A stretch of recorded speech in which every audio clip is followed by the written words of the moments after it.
Hello, সবাইকে জানাই রাখির অনেক অনেক অনেক শুভেচ্ছা। প্রত্যেকটি ভাই এবং বোনকে অনেক শুভেচ্ছা। এই রাখির মাধ্যমে প্রত্যেকটি ভাই এবং বোনের সম্পর্ক হয়ে উঠুক আরও অটুট। রাখির বন্ধনে বাধা পড়ুক প্রত্যেকটা ভাইয়ের সম্পর্ক। তো আমিও চলে যাচ্ছি রাখি পড়াতে, মানে চলে এসেছি আমার এক জেঠির বাড়িতে রাখি পড়াতে। এটা হচ্ছে বেহালার সরকারহাটে। এই সবে নামলাম। প্রত্যেক বছর সকালেই আসি, কিন্তু এবছর আর সকালে আসিনি। এখন এসেছি রাখি পড়াতে। ওকে বলে দিয়েছিলাম যে তুই থাকিস, আমি বিকেলবেলা আসবো। তো এখন বাড়িতেই আছে, আশা করি বাড়িতেই আছে, না হলে হয়তো সন্ধ্যার দিকে আসবে, তখন পড়াবো। এখন আপাতত জেঠির বাড়িতে চলে যাই। চলো জেঠির বাড়িতে গিয়ে তোমাদের সাথে আবার দেখা হচ্ছে এবং তোমাদেরকে দেখাবো আমি কী রকম রাখি কিনেছি। সত্যি বলতে আগে না এই রাস্তায় প্রচুর জল জমে থাকতো, আর আমি না ফলো করতাম। আমার সামনে যদি কোনো মানুষ হেঁটে যেত তো আমি তাকে ফলো করতাম, যে যদি সে কোনোভাবে পড়ে যায় তাহলে আমিও সেই পথে এগোচ্ছি না, পাশেরটা মানে পাশের সাইড দিয়ে চলে যাব। কিন্তু এখন আর অতটা মনে হয় না জল জমে বলে, কারণ আমি এর আগে অনেকবারই এসেছি, মনে হয় না এখন আর অত জল জমে বলে। কিন্তু আগে প্রচুর প্রচুর জল জমতো এই রাস্তাটাতে। চলো এসেই গেছি মোটামুটি অলমোস্ট জেঠির বাড়িতে। চলো জেঠির বাড়িতে গিয়ে আমাদের সাথে আবার দেখা হচ্ছে। ও জেঠির বাড়িতে আরেকটা ছোট্ট বোন আছে, তার সাথে তোমাদেরকে দেখা করাবো। চলো চলে এসেছি জেঠির বাড়িতে, চলো তোমাদেরকেও নিয়ে যাই।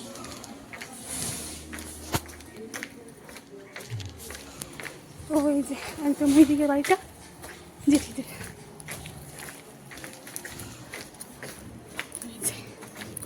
ওই দুতলায় জেঠিরা থাকে। চলো যাই, দেখি আছে কিনা। জেঠি থাকার তো কথা, দেখা যাক। চলো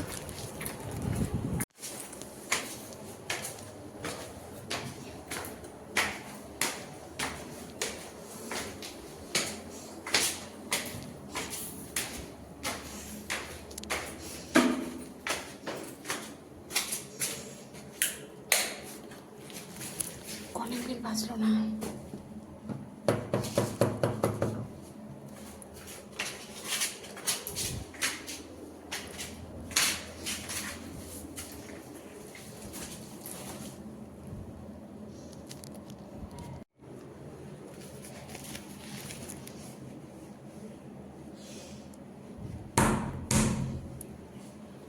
কে এখানে খুঁজছেই না।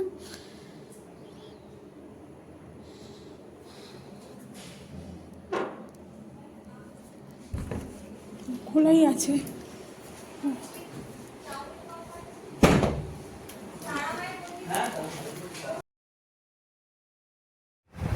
এই বসে গেলাম রাখি পড়াতে। ও হচ্ছে অভিষেক, ওকে রাখি পড়াচ্ছিলাম আমি। আমি না প্রত্যেক বছর একটা করে ফুলের রাখি নিয়ে যাই, কিন্তু ফুলের রাখিটা ঠিক কথা, কিন্তু ফুলের রাখিটা না আমার মনের মতো হয় না। আসল কথা কি, আগে যখন মানে অনেক দিন আগে যখন ছোট ছিলাম আমি বরাবরই ফুলের রাখিই পরাতাম। বাবা তখন ফুলের রাখিটা নিয়ে আসতো।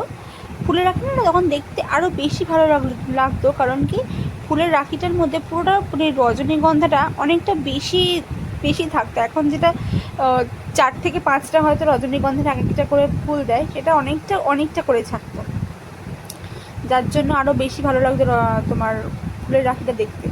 এই ওকে রাখি বেঁধে দিলাম। ও আমি ফুলের রাখিটার সাথে কিন্তু আরও একটা নর্মাল রাখিও নিয়ে গিয়েছিলাম, কারণ ফুলের রাখিটা তো শুকিয়ে যাবে, তাই নর্মাল একটা রাখিও কিন্তু ছিল। এখানে চলছিল কিন্তু আমাদের দুজনের মধ্যে খুনসুটি। তার মধ্যে জেঠি দেখিয়ে দিল আমাদের ঠাকুরকে, আমরা যেই ঠাকুরে দীক্ষিত সেই ঠাকুরকে জেঠি একটু দেখিয়ে দিল। আমি ওর জন্য প্রথম দিন একটা রাখি কিনেছিলাম, যেটা আমার খুব ভালো লেগেছিলো দেখতে।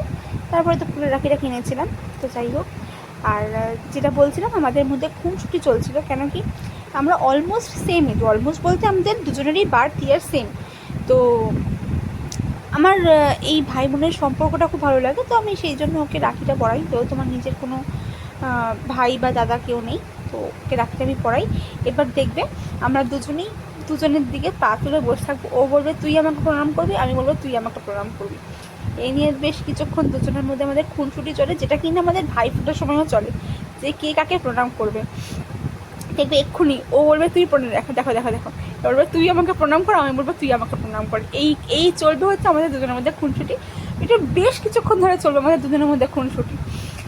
তো তো যেটা আমাদের মধ্যে না এই জিনিসটা চলতেই থাকে, ভাই ফোটার সময়ও চলে। ভাই ফোটার সময় ফোটাটা দেওয়া হয়ে যাওয়ার পরে ধান দুব্বোটা কে কার মাথা দেবে, তুই মাথাটা নিচু কর আমি তো মাথায় দেবো, তারপর বলবে না তো ও বলবে তুই মাথা নিচু কর আমি তোর মাথায় দেবো। তো যাই হোক আলটিমেটলি তো কেউ কারোর মধ্যে ধান দুব্বো দিই না, কিন্তু এইটুকুনি থাকে আমাদের খুনসুটি। এইটাই তো সঙ্গে নিয়ে যাব বলো, আর কি থাকবে ভাই বোনের মধ্যে, এটাই হচ্ছে মেন। মানে এই খুনসুটিগুলো যদি ভাই বোনের মধ্যে না থাকে তাহলে তারা ভাই বোন হলো কিছু, তাই না? ও মানে এটা চললো, এরকম চলছেই, এরকম চলতেই থাকছে আমাদের। শেষমেশ কেউই কাউকে প্রণাম করলাম না, ও উঠে যাবে, ও উঠে বলবে যে নে তোকে আমি আশীর্বাদ করলাম, হ্যাঁ তুই যেন তো তাড়াতাড়ি বিয়ে হয়ে যায়। আমি ওকে বলবো যে নে আমি তোকে আশীর্বাদ করলাম, আগে তোর বিয়েটা আমি খাই তারপর আমি বিয়ে করব। এরপরেই হলো গিফটের পালা। দেখো গিফট কী কী পেয়েছি আমি। জেঠিরা কিন্তু আমাকে একটা কুর্তি দিয়েছে বছর, কুর্তি আর একটা লেগিংস। ও তার সাথে আরও মজার জিনিস হচ্ছে, জেঠি হয়তো কুর্তির সাথে মানে যেদিন কুর্তিটা কিনতে গিয়েছিল সেদিন হয়তো জেঠির দরকারে সার্ফ আর ভ্যানিশ কিনেছিল, এবার সেটাই প্যাকেটেই রেখে দিয়েছে। এবং সেটা আমি ইয়ার্কি করে বললাম দেখো জামা কাপড় কাচার জন্য আমাকে সার্ফ আর ভ্যানিশ দিয়েছে। আর তারপরে চললো এটা। হাই হাই বলো, হাই দাদা জেঠু একটু চা দিয়েছে আর এই যে ছুরি ভাজা খেয়ে নিই, তারপরে জেঠি বানাবে লুচি, খেয়ে নিয়ে বাড়ি চলে যাবো। দেখো এতগুলো লুচি আমি ভাজলাম, আমাকে দিয়ে কত কাজ করালো আজকে। এইগুলো সমস্ত লুচিগুলোকে আমি ভাজলাম, দেখেছো? আমাকে আমি আসলে আমাকে দিয়ে এত কাজ করায়।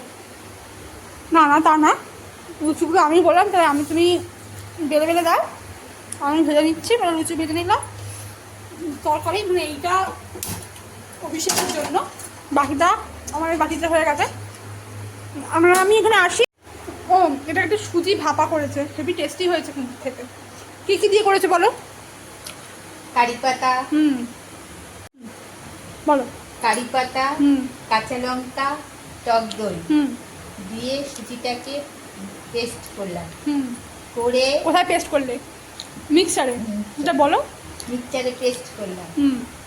পেস্ট করে তারপরে বাটিতে তেল মাখিয়ে ভাপায় বসিয়ে দিলাম জলে। জলটাকে গরম করে আবার ভাপে বসিয়ে দিয়েছো? জল গরম না, জলটা ঠান্ডা অবস্থায় বাটিগুলো বসিয়ে চাপা দিয়ে দিলাম। আচ্ছা, এবার জলটা ফুটবে, তারপরে ওটা ভাপা হয়ে যাবে, তারপর ওটা উঠে আসবে, তাই তো? হ্যাঁ, তারপরে একটু রেখে দিলে উঠে, ঠান্ডা হলেই উঠে পড়বে। মানে বাটির গায়ে তেল মাখিয়ে নিয়েছো তো? বাটির গায়ে তেল মাখিয়েছি, যে ঠান্ডা হয়ে যাবে তারপরেই সে উঠে আসবে। তো এটা ভীষণ টেস্টি খাবার, মানে এটা ভীষণ যারা হেলথ কনসিয়াস তাদের জন্য তো খুব টেস্টি একটা খাবার। না মানে একদম অয়েল নেই, জাস্ট ওই যেহেতু ওটাকে উঠতে হবে বাটি থেকে, সেই জন্য জাস্ট বাটি মানে তোমরা বাটির গায়ে যদি চাও তেল ব্রাশও করতে পারো, আদারওয়াইজ তোমরা বাটারও ব্রাশ করতে পারো অল্প করে, মানে জাস্ট ওটাকে উঠে আসার জন্য ওই তেলটাকে ব্রাশ করেছে। কিন্তু খুব হেলদি একটা খাবার। আর আমি এখানে যখনই আসি তখনই আমি ব্যাগ ভর্তি করে কিন্তু খাবার দাবার নিয়ে যাই, প্রত্যেকবার যখনই আসবো ব্যাগ ভর্তি করে খাবার দাবার নিয়ে যাবো। আর এই জেঠি আমাকে প্রত্যেকবার ব্যাগ ভর্তি করেই খাবার দাবার দিয়ে দেয়। মানে আমি হয়তো আসবো খালি হাতে, কিন্তু যখন যাবো তখন দু হাতে আমার দুটো ব্যাগ থাকবে। এইটা বোঝে না যে আমি রাস্তায় পড়েও যেতে পারি, বা আমার বাসের ওপরে হাত যায় না, আমাকে নিচটা ধরতে মানে বাসের সিটগুলো ধরতে হয়, এগুলো বোঝে না। তো আমাকে ওরকম দু হাতে দুটো ব্যাগ আমাকে ধরিয়ে দেয়, আমি সেটা নিয়ে যাই। তো তোমাদের সাথে আমার বাড়ি থেকে দেখা হচ্ছে, ওকে? কিছুক্ষণ আগে খেলাম লুচি, তার আগে খেলাম চা, তার সাথে খেলাম ঝুড়ি ভাজা, এখন আবার খাচ্ছি অরুণ আইসক্রিম। এখানে কিন্তু নতুন একটা অরুণ আইসক্রিমের দোকান খুলেছে, তো সেখান থেকেই নিয়ে এসেছিল অরুণ আইসক্রিমটা খেয়ে নিবে। তো ঘরে তো অনেকক্ষণ আগে চলে এসেছিলাম, কিন্তু এখন আর চেঞ্জ করা হয়নি। এবার উঠবো, গিয়ে চেঞ্জ করবো, তারপরে খাবো, আর তারপরে তো শুয়ে পড়বো। আবার কালকে থেকে শুরু হবে রোজকার ডেলি লাইফ, কারণ এতদিন তো মোটামুটি ছুটিই ছিল, কাল থেকে আবার ডেলি লাইফ শুরু হবে। তো আজকের ভিডিওটা এখানেই শেষ করছি। ভিডিওটা যদি কিছু ভালো লেগে থাকে প্লিজ একটা লাইক, কমেন্ট, শেয়ার করে দিও। আজকের মতো টাটা।